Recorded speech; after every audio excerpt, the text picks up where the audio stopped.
म्हणजे मी संजय राऊत याच्या बोलण्याला महत्त्व देत नाही आणि मी त्याला पत्रकार मानतही नाही. एक नंबरचा लुच्चा माणूस आहे, फसवणूक करणारा. तुम्हाला एक बातमी देतो, या निवडणुकीनंतर संजय राऊत उद्धव ठाकरे शिवसेनेत राहणार नाही. 100%. कुठे गाठीभेटी होत आहेत, बोलणं कुठे होत आहे ते तुम्ही शोधा. दुसरं राहिलं, हे कुठलं स्वप्न आहे? या देशातील एक तरी ज्येष्ठ पत्रकार, भविष्यवाणीवाला सांगू शकतो का 2 महिन्यात सरकार काँग्रेसचं येईल किंवा शिवसेनेचं येईल?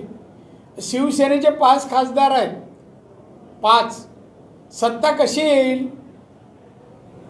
आणि म्हणा मी तिहारमध्ये जायला गुन्हा करावा लागतो, मी दखल घेतो तेवढं न करण्याचं.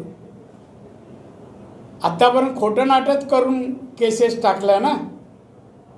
आणि म्हणा आमच्याकडे बरेच आहे, रमेश मोरे आहे, आमचा जाधव आहे, अशा अनेक केसेस आहेत. संजय आपलं हे सिंग वगैरे आत्ता जे आम्ही सांगतोय ना केस, हां ते आता नवीन आहेत, पण जुने बरेच आहेत पेंडिंग आम्ही ठरवलं तर. आणि संजय राऊत भ्रष्टाचारवर केस चालू आहे, जामीनवर आहे. तू आधी कुठल्या जेलमध्ये जायचं ठरव. आणि संजय राऊतला तुम्ही महत्त्व पत्रकारांनी देऊ नये.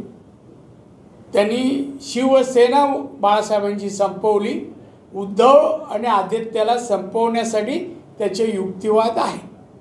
त्याच्यावर तो कुठल्या प्रकारचा माणूस आहे ना, त्या पाटकरांची, डॉक्टर पाटकरांची केस आणि काय प्रकरणं जी आहेत त्यांनी केलेली, ती प्रकरणं बघा आता सगळी बाहेर येत आहेत.